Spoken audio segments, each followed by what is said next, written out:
being a refugee should not define anyone who is in Kakuma or in Calabea. It is the hope and it's the ingenuity that people bring to that situation. Being all in, it's kind of a conscious choice, not just doing what you can, but really committing to doing whatever it takes. Artists keep getting pushed out of the conversation on peace building and hope building and trust building.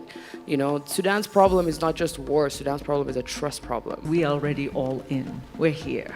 We believe and we're part of a story. But what else we can do through our actions and our words to shift that mindset.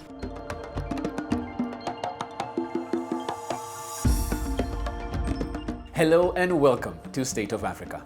I'm Jeff Morter with the Africa Leadership and Dialogue Institute. Now, with $82 billion in spending power and over 22 million people poised to join the workforce, Africa's displaced communities represent an untapped economic force. We were on the ground at the Africa Forum on Displacement 2025, a gathering hosted by the Amahoro Coalition in Homoko and UNHCR that brought together private sector leaders committed to driving social impact on the African continent. Now, we begin with a powerful conversation featuring the President and CEO of MasterCard Foundation, Rita Roy, UNHCR Deputy High Commissioner Kelly Clements, and Isaac Fokuo Jr., founder of the Amahoro Coalition. Let's listen in.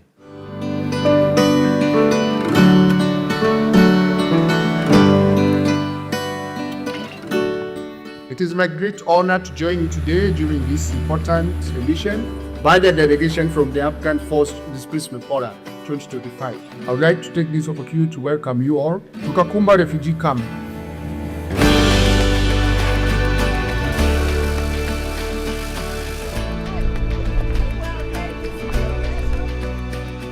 I think this is one of probably the most important parts of this week, which is just being here, listening, immersing ourselves, engaging, learning, and thinking about how we're going to act. I was just in the US and I was talking about Kakuma. And I was saying how just incredibly vibrant this community is. Why Kakuma is Kakuma today is first and foremost because of the ingenuity and determination of the people who live here. Right? It's refugees and the hosts finding solutions to their community's most pressing problems. Clean and sustainable way of cooking. That's exactly the solution that we are bringing, and this product you see here were made here in Kakuma, made in Kakuma.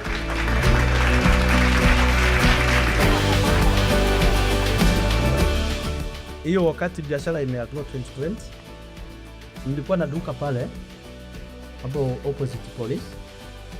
Kaona nafasi ni kidogo, kabidi nawacha huko, bado kazi inafanyika hapo.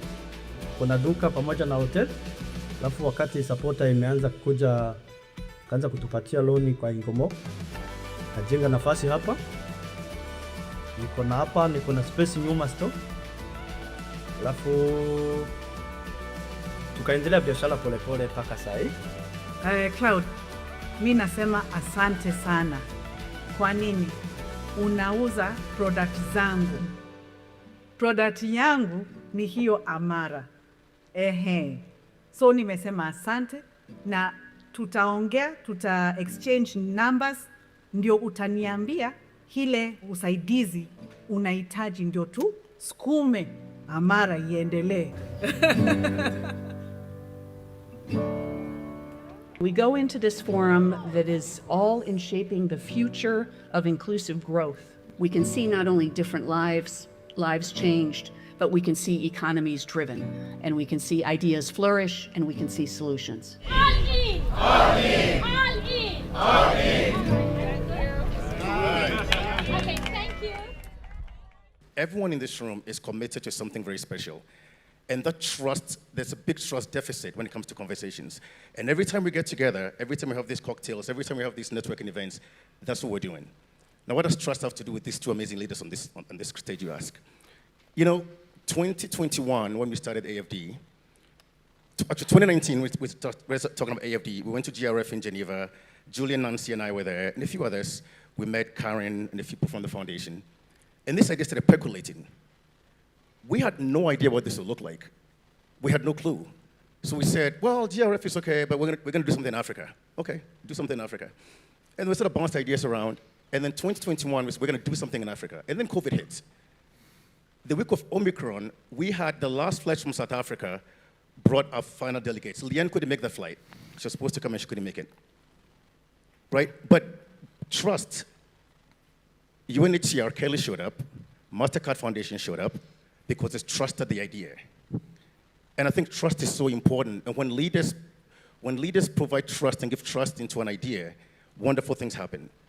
And I need to acknowledge that because it's so important. And I think everyone in this room, we have to trust intent. We have to trust what we're doing here. We have to trust the journey. Because without that, it doesn't matter. So the first thing I want to do is acknowledge the two of you for the trust you've given us. I want to acknowledge the fact that you showed up. I want to acknowledge the fact that you trusted when we had no idea what we're doing. We still don't know what we're doing. But you trusted it. I'm going to start with Rita. What stories or realities have reshaped your understanding of resilience? There's a displacement also psychologically and a displacement emotionally, being in that place and being in Kakuma and at the same time being surrounded by wonderful people who have come with such love and care and curiosity.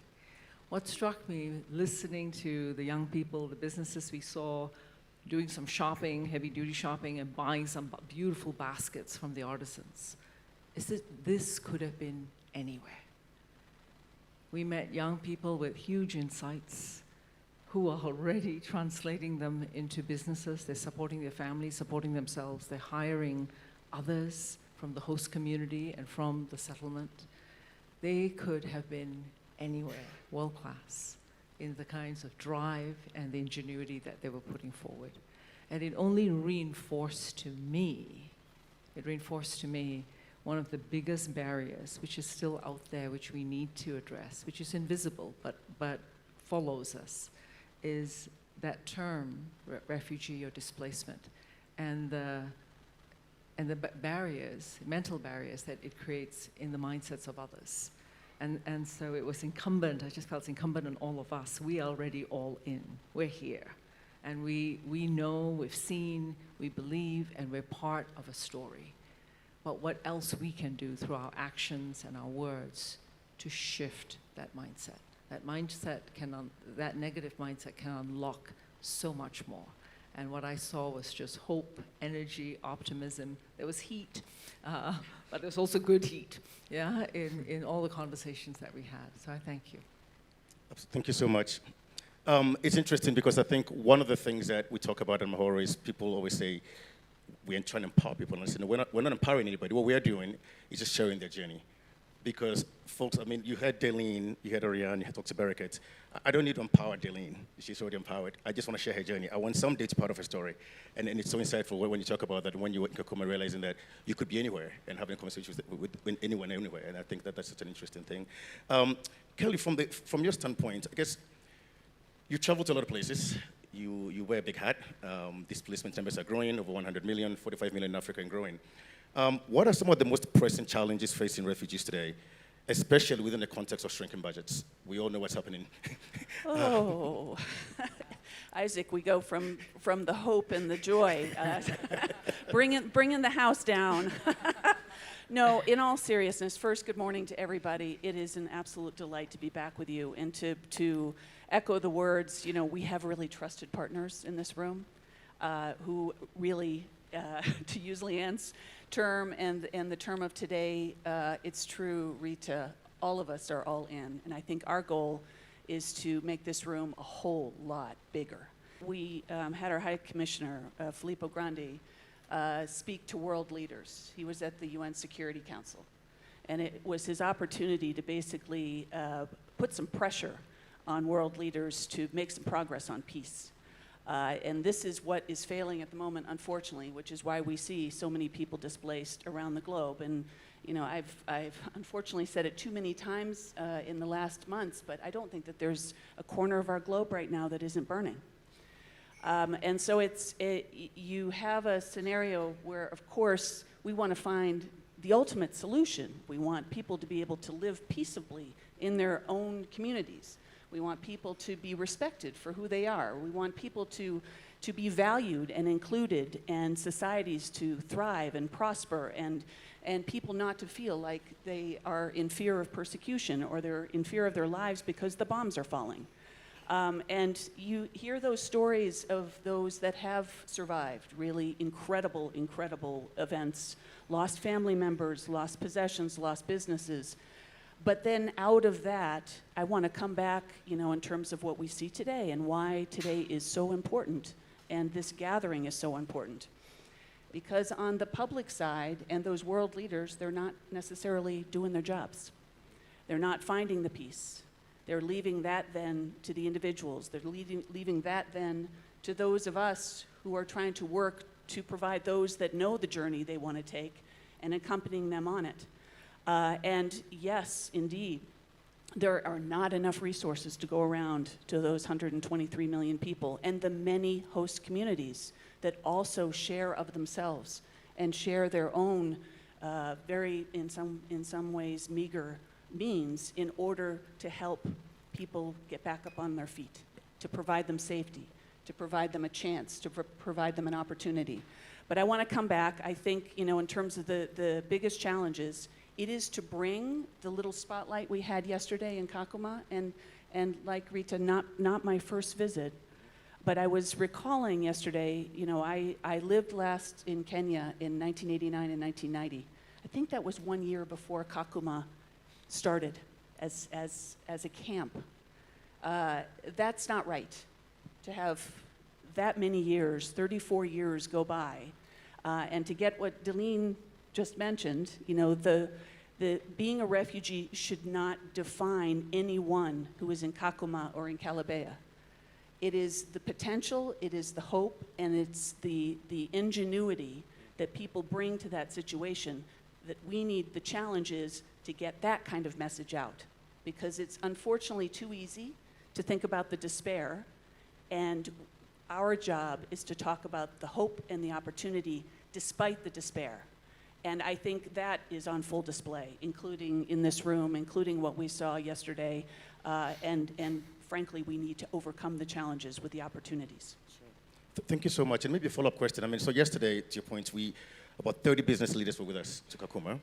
UNHCR has been leaning in quite heavily into the private sector and sort of to address some of those issues, especially since from world leaders are not resource trapped, but also in some cases, as you mentioned, just not doing enough. I guess what are some promising examples of what the private sector is doing that you've observed or that you see that would be helpful for this audience as we have more private sector actors in this room that they could either emulate or see as best practice? No, we're sitting here in Kenya, and others later today will talk a little bit about how special this country is and some of the very courageous moves that have been taken of late, including what many of you know about and have heard about, which is Sharika, the Sharika plan, the way to include, the way to change, laws, policies, and the like, so that refugees can be included and integrated, and to help to drive Kenya's economy. This is, I think, it's an important moment because it is not just public.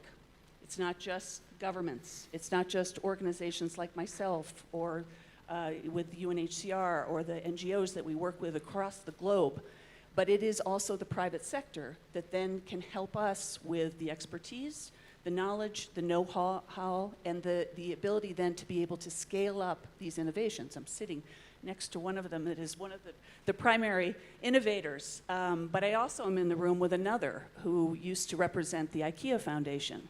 And the IKEA Foundation took a chance on UNHCR many years ago. And one particular place, I'm referring to Per Hegenes here, who is the former CEO of the IKEA Foundation, and in Ethiopia, looking at ways where you can take a progressive government policy, or the potential for a progressive government policy, in this case, identifying land that Ethiopians and Somali refugees can work together, grow crops, link it to an energy infrastructure and to education, because none of these things come in isolation. And then to be able to scale that on a size that it then makes it sustainable for Ethiopian host communities and for refugees. This is something that this could work anywhere in the world. I know we'll talk a little bit in a minute with Rita about what MasterCard Foundation has done, but again, we can help with governments, and we can help in emergency situations to try to keep education going or establish education. It is much more difficult to see this unless you really invest in the national services, in the Ministry of Education, in some of these areas, to not only make education accessible, but also for youth to complete education and then to have a path to go into a way to support themselves. This is not possible, again, without the private sector helping us be able to scale that kind of opportunity. We've one last example, perhaps. You know, this world is a very connected one. There are still way too many refugees and internally displaced that are not connected, that are not on grids, they do not have the technology or the regulatory framework that allows them to connect. We know in this world that is the key to success. That is the key to being able to drive local communities and national and global communities. And so to try to connect, we've had partners like Vodafone try to connect through instant network education. Students that may be a little bit off that grid, but should be connected. And this is only possible with the private sector. Absolutely. Thank you so much for that. And I think for those people who ask questions, what can I do? How can the private sector get involved? Here are some real tangible examples and solid examples on what you can look at as a template as you do your work.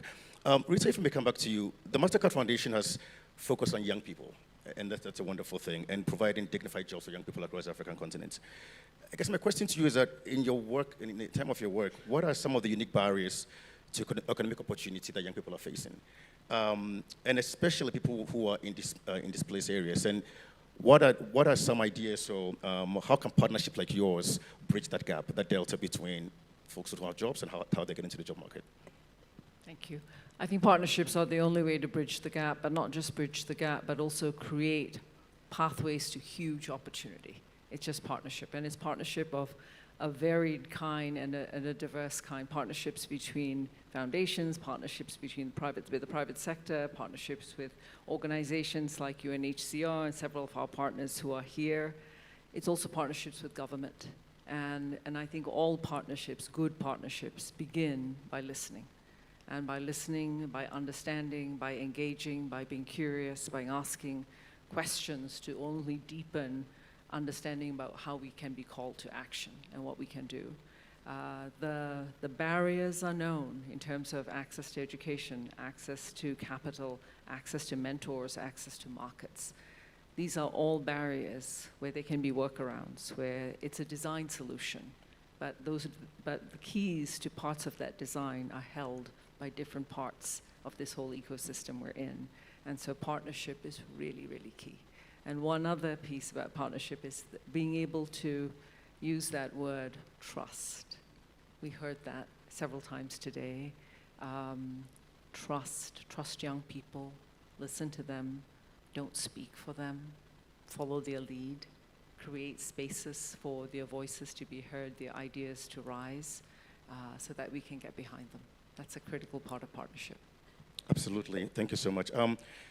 Kelly, Rita mentioned listening, and you just gave some good examples of private sector partnerships and how what's working.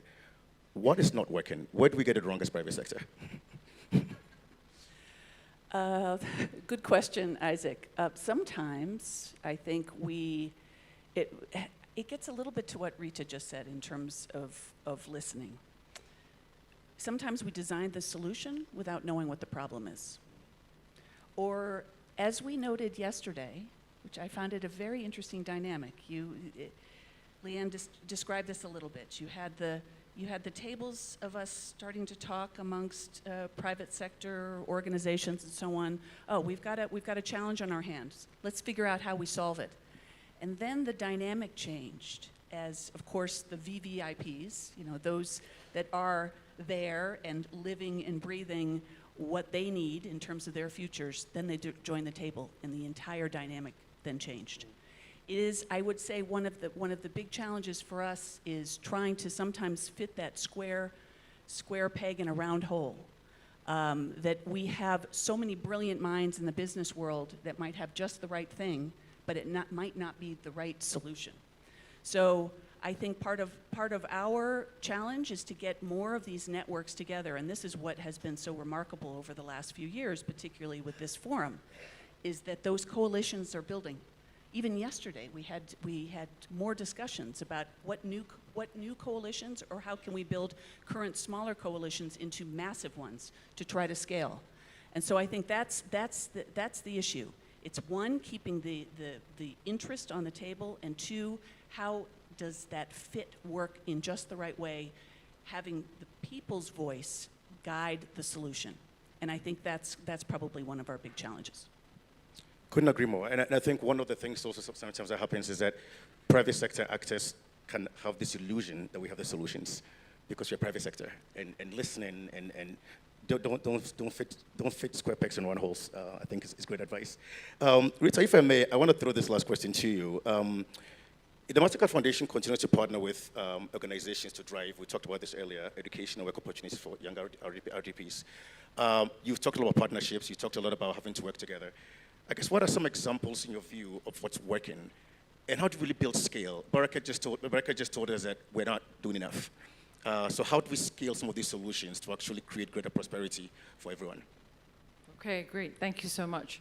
We have been on this journey for a while, just over a decade, and I want to just put a couple things of context right here.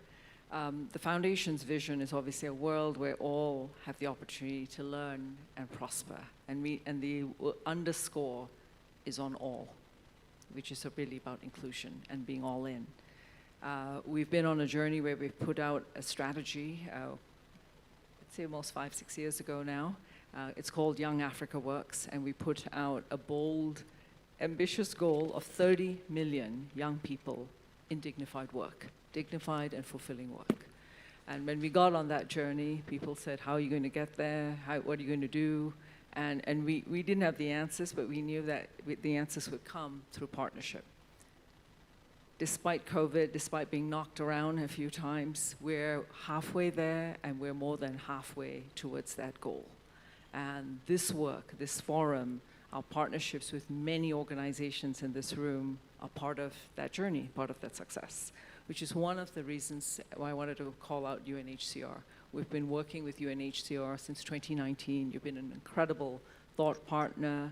You've challenged us. You've brought strategic insight, and you've been a program partner. And just over a year ago, one of the more recent engagements was in Sudan, to really help young people, especially young girls, return to school, and to help young people build their livelihoods. And in a very, very short period of time, I'm talking about 6 months, we saw the return of 30,000 young people to education, and 68,000 young people starting to earn a living and to make their way. That's the kind of impact we're interested in scaling. Yeah? And that is thanks to UNHCR, thanks to many other partners who work with you, many of the refugee-led organizations who are part of the fabric of delivery and who are right on the front lines. So today what I wanted to share is that we wanted to scale this work. We want to scale this work. We want to take it to at least 500,000 young people returning to school, accessing secondary education, and if not, go further. Not just secondary education, but also to enable young people, thousands of young people, to complete tertiary education, whether it's in university, whether it's in vocational education, but to complete that education. We know, again, the only way this can be done is through partnership, but partnership with the VVIPs, the folks who have the real insight, the African organizations, the organizations led by refugees. And so we expect at least 100 of these organizations will be part of this scale-up as we go forward. And of course, the role of policy and government. Government with very specific interventions, the boldness of the Sharika initiative here, similar policy initiatives elsewhere, can turbocharge and just create the right kind of partnership. One thing is definitely clear.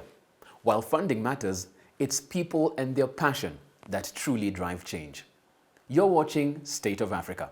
We'll take a short break now. When we come back, we'll tell you how private sector leaders from Sudan came together to discuss what leadership looks like in times of crisis. Do stay with us.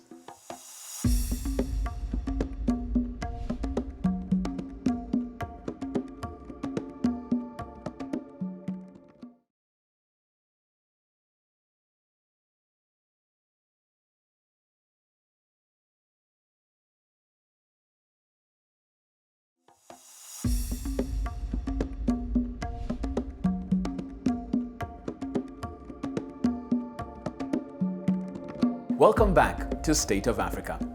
Now, the crisis in Sudan has displaced nearly a third of its population. As the conflict enters its second year, the human and economic toll continues to mount. But just how should leadership look like in times of crisis? Private sector leaders from Sudan came together to discuss that and more. To yet another critical and crucial discussion as we deep dive in what all in really means in the real terms, on the ground, as Kenyans would say, qua ground. What does that look like? What is the role of private sector in rebuilding economies? Because we must go on. Sometimes we don't have the option to stop. Livelihoods must continue. Healthcare must be provided. Food must be provided. Children must be taken care of. We don't have the choice to leave. So what does it take for us as private sector to rebuild these economies amidst the forced displacement that we see and the ongoing conflict that we see in our country, Sudan?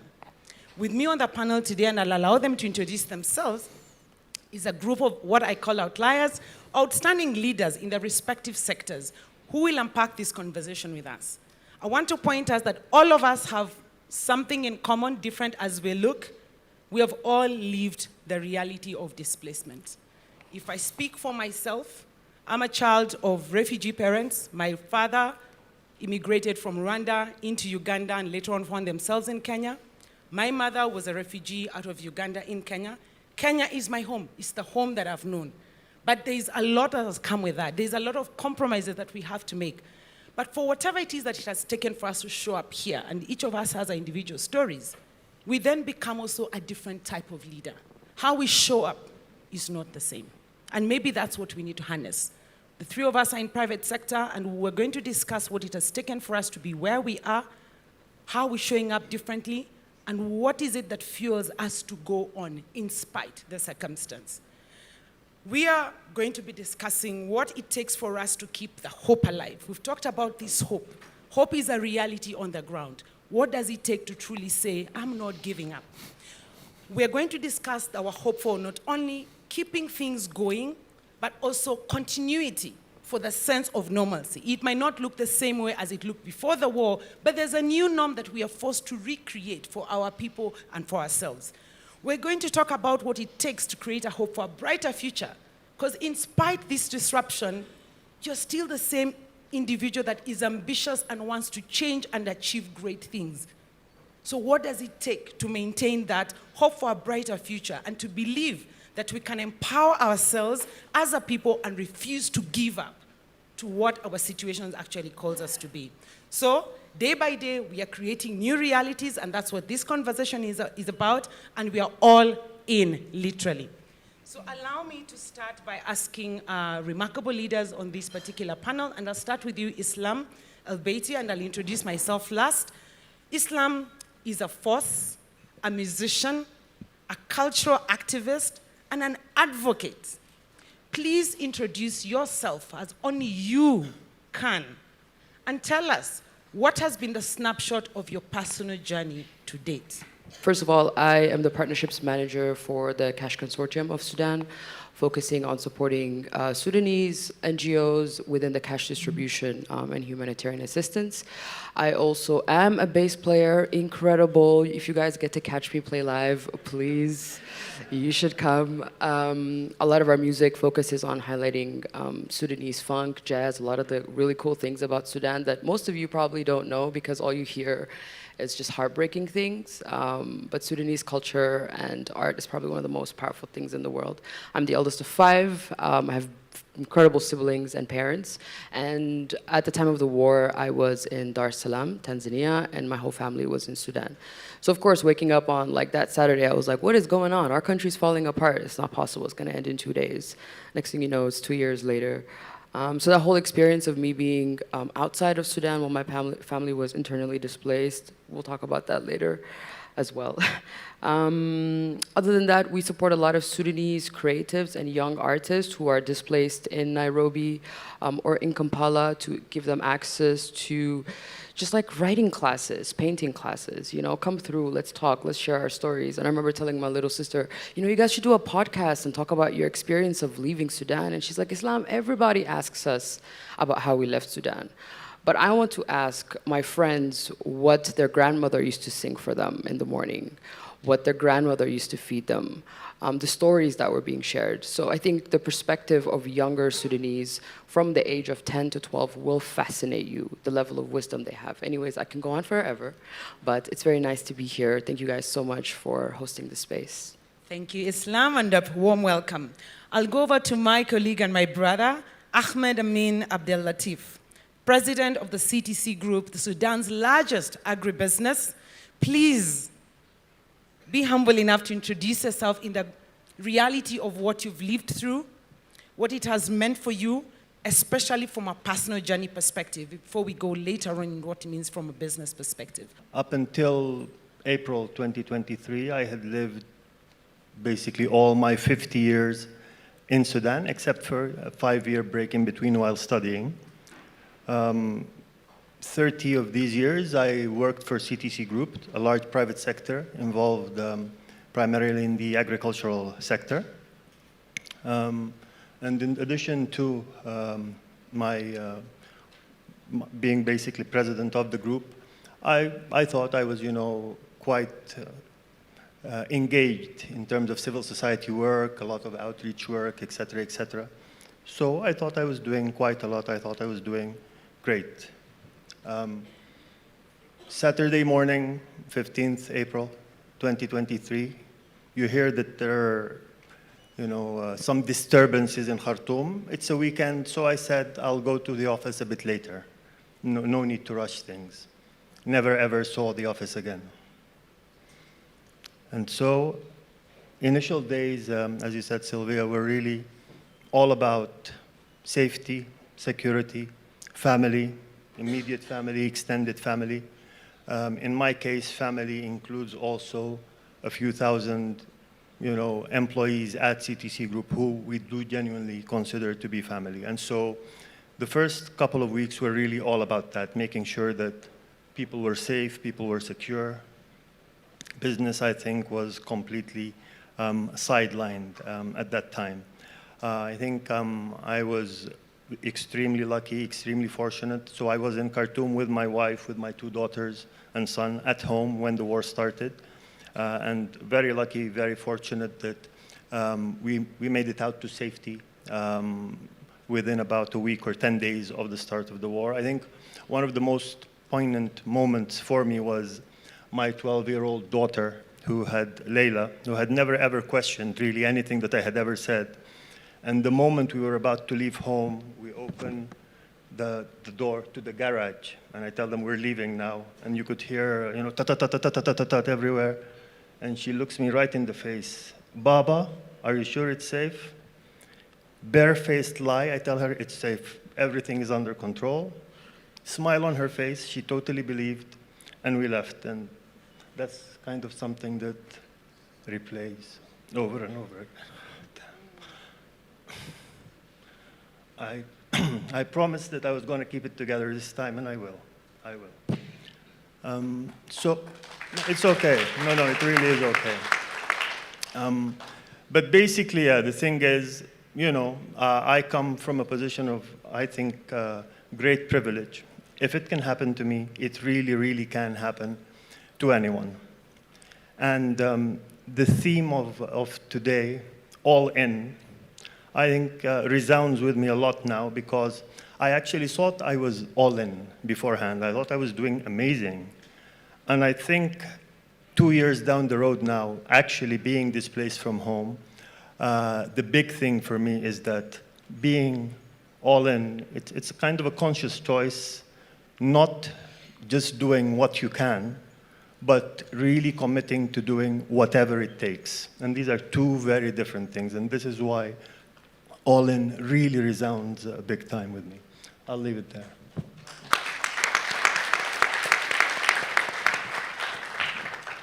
We always say that when you see people walking and when you meet anyone, try and pay attention to what they come with. The personal stories that are being shared today has influenced how both my brother and my sister here show up not only for themselves, but show up for their organizations, show up for their families, and show up for the continent.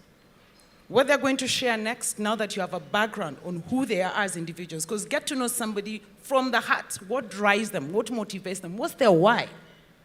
Understanding the why that has been shared here will now lead us into what has that looked like in terms of building what they've managed to build up today and what else is needed. So always spend time to know deeper the person next to you or the people that you serve with. I didn't introduce myself. My name is Dr. Sylvia Vito. I serve as the Africa head for Eva Pharma. Eva Pharma is a leading pharmaceutical organization out of Egypt. We manufacture medicines, anti-diabetics, anti-cancers, anti-hypertensives, anything. Throw a stone, you land on something we make. We've been in Africa for probably 104, but mainly in Egypt. Recently expanded into sub-Saharan Africa, and Sudan is one of the markets that I support and that I lead. I'd barely joined Eva Pharma, and at that time, it was the end of 2022, set up on a big mission to set up local manufacturing in Africa. Sudan was a big market for us, turning over almost $70 million per year before the war. So we had established facilities, we had bought land, we're going to do local manufacturing for Sudan to supply what we call the Arabic Africa. April 2023, the war breaks out. I have a team of 110 individuals in Sudan, and we had to make a decision. What will Eva Pharma look like in the face of the war that was happening? What I want to share today, and it's how we show up as leaders, my CEO and myself, we made a deliberate decision that it doesn't matter. No single individual will be let go because of the war and because we have to repurpose what their roles are going to look like.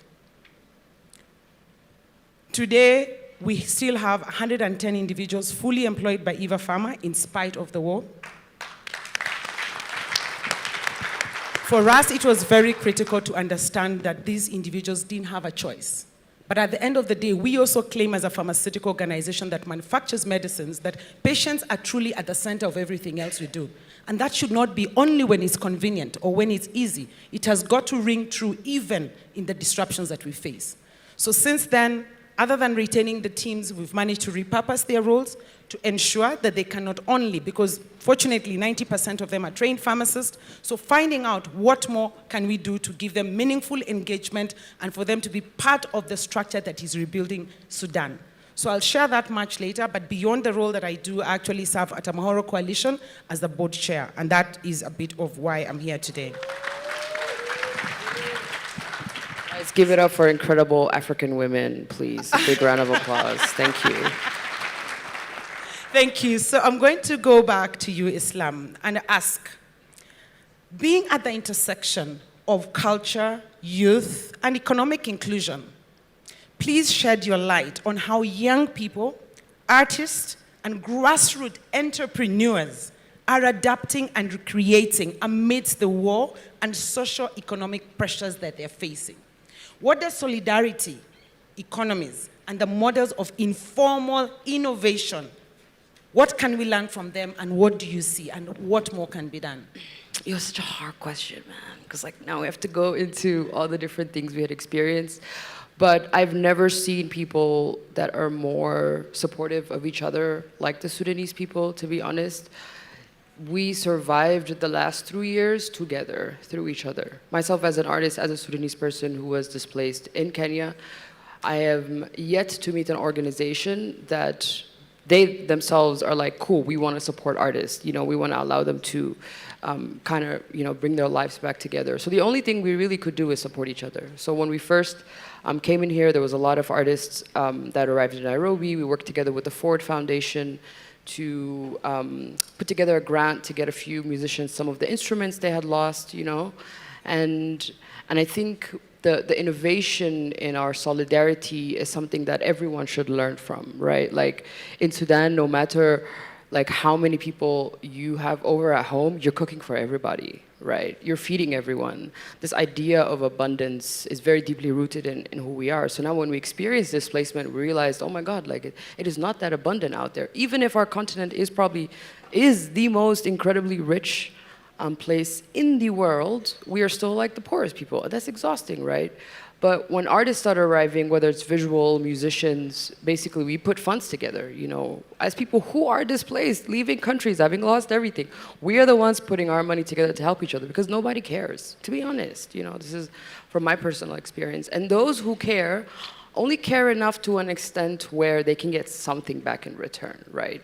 And I always encourage a lot of people who want to support the cultural work and artistic work, don't expect your logo to be everywhere. Don't expect us to like go around and tell the whole world how incredible your organization is. You're supporting life, you're supporting humanity, you're supporting people just living, right? So there's so many things that are complicated and make it 10 times more challenging for us to recover because, for example, the simplest thing, health insurance. The most thing I was excited about my job is having health insurance. That is sad. That is so sad. Like in this time and age, I also come from a lot of privilege. My father, a civil servant, diplomat, incredible person, also lost his job because of the war. But there's so much that I had access to growing up that most people did not, right? So it is absolutely sad that the one thing I'm actually looking for is to be able to afford to go to a hospital and get my teeth checked out.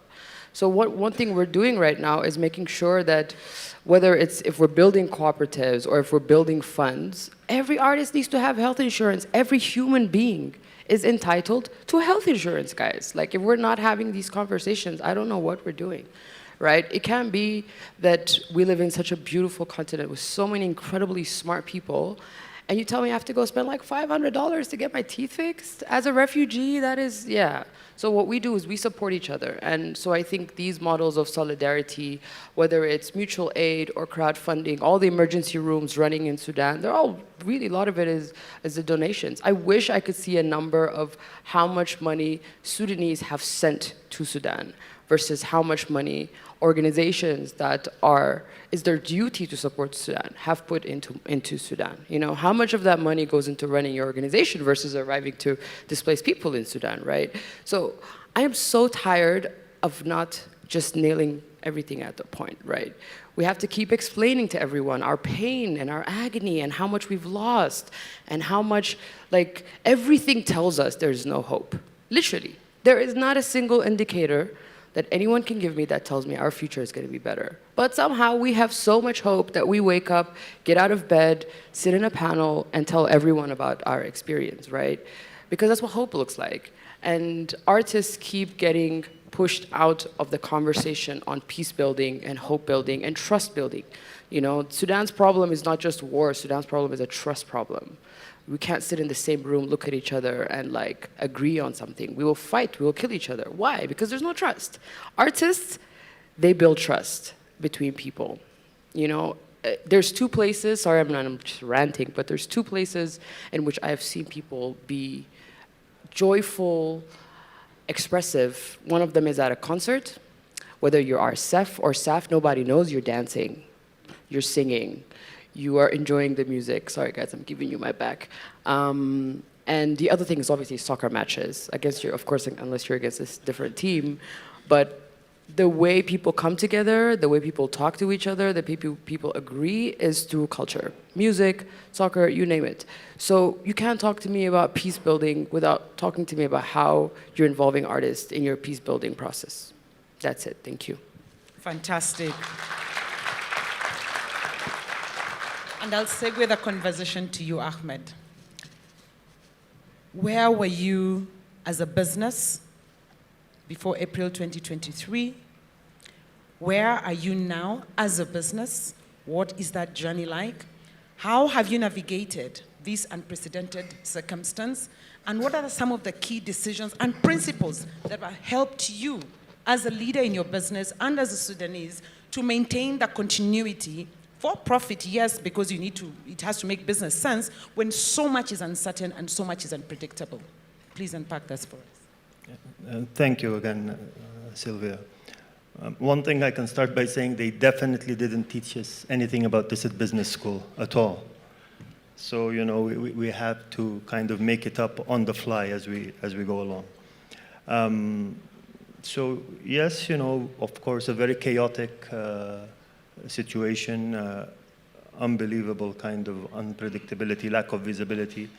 And for us in particular, the war started April 15th, and that is basically peak preparation time. So the main agricultural season in Sudan is early July. So, you know, we were very conscious of the fact that as a large player in the ag sector, in particular, a very important provider of agri-inputs and agri-technology to the sector, we had a kind of a critical decision to make.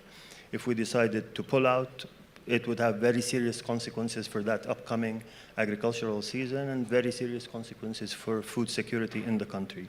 And so, you know, we had to decide fast, decide without really knowing how things would look. And I think the decision that was taken was the only thing that would stop us would be safety, security. So that is kind of a decision that I delegated to people who are better informed than I am. So I would not take a final call on, you know, continue or stop when it's a safety, security issue. But everything else was put as secondary.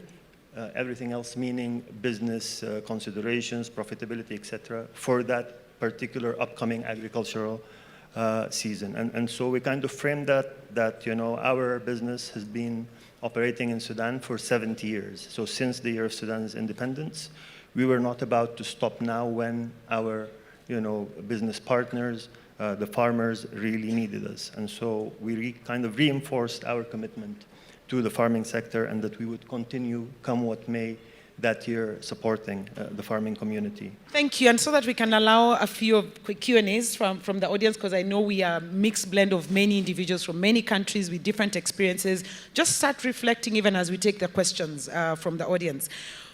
As someone who has personally experienced displacement, which is what we've shared today, how has this influenced how you do business as a private sector leaders? Because you show up differently. So as we take the Q&A, I want you to close with that comment of how it has shaped you as a leader and how you show up not only for yourself, for your family, but for the businesses that you now lead and the ones you're going to lead in the future. I don't know whether we have questions in the audience before we take just a closing commentary. Come on, we're not going to bite. You guys are thinking so much. I can't see, so if somebody could assist me. There we go. So I'll try, help me. Thank you. Okay. I'm Chalo Ali, Sudanese from Nuba Mountains, South Kordofan. 26 years refugee. Islam, thank you for what you are doing as an artist. I was in Darfur, Chad, last year. I happened to visit the refugees camps in Chad. I saw very terrible things that are happening in those refugees, especially for the Sudanese who are in Chad. What are you doing as an artist to make sure that you reach to these people? People are psychologically completely tortured. They need help. What are you doing to help these people? Dr. Vito, health situation there is there. People are dying every 30 minutes, the child is dying. What are you doing with all the production you have in Egypt to make sure whatever you're producing reaches the right people? Good challenge. Do you want to take it on? Powerful question. I think as artists, like what we're doing right now in a lot of the concerts that we organize is we host these fundraisers, basically. The last one we did, we raised very little, like $700, but not even intentionally. And those go to community kitchens in different like refugee camps, supporting the community kitchens, but also a lot of us and a lot of group of friends, like powerful artist called Wadabo, he always goes to camps to perform there. So now we're trying to organize a series of performances in different camps just so people can dance, really, that's it. And people can laugh and just get a little sense of life again. So the only thing I can do as an artist is to ensure that all the platforms we're on, all the events we're hosting, is that a big chunk of the proceedings or the money that we generate go to these community spaces. But in reality, we don't need to do that. You know, there's a lot of other people who have a lot of resources that should just be like, guys, which community kitchens shall we support? Community kitchens is how Sudanese are surviving right now, you know. So thank you so much for this question, and power to you and to your people, one of the most incredible and powerful people, incredibly marginalized for as long as we know, the Nuba Mountains. Music in the Nuba Mountains, hey, culture, forget it. So thank you so much, and I hope that life gives you butterflies and roses and a lot of money and happiness. Thank you. Wow. And maybe just to answer your question in just a simple way, as Eva Pharma across Sub-Saharan Africa, and I lead about 32 markets, we donate 15% of our products that we supply goes into what we call community investments. Community investments will vary from country to country. In countries like South Sudan, for example, we directly supply that into where the camps are, where the displaced people find themselves, even the locals. We also have a lot of IDPs within Sudan. I'll check whether, I don't know which reference point you have for Chad, because we are present in Chad as well, and we do also supply 15% of all our products for free as donations for community investment. But of course, sometimes based on the implementing partners that we are using in the country, it might not reach some of the areas that you're talking to, but I'm more than happy to get the feedback and see what more can be done, because you are the eyes and ears, because we can't be everywhere, but we're open to know what more we can do better. But we've got a straight commitment, 15% of revenue goes into community investment as free donations of critical medicines in every country where we operate. Each of you can make a difference in every space where you find yourselves. But remember to know the personal story of the people that you serve with, the people that you work with, the people that you live with, because that's what inspires the why and how we show up for one another and for the continent. Thank you very much, ladies and gentlemen. Our thoughts remain with the people of Sudan. And with that, we've come to the end of today's episode of State of Africa. We'd love to hear from you. Join the conversation on Aladi's social media platforms. Until next time, I'm Jeff Morton. Goodbye.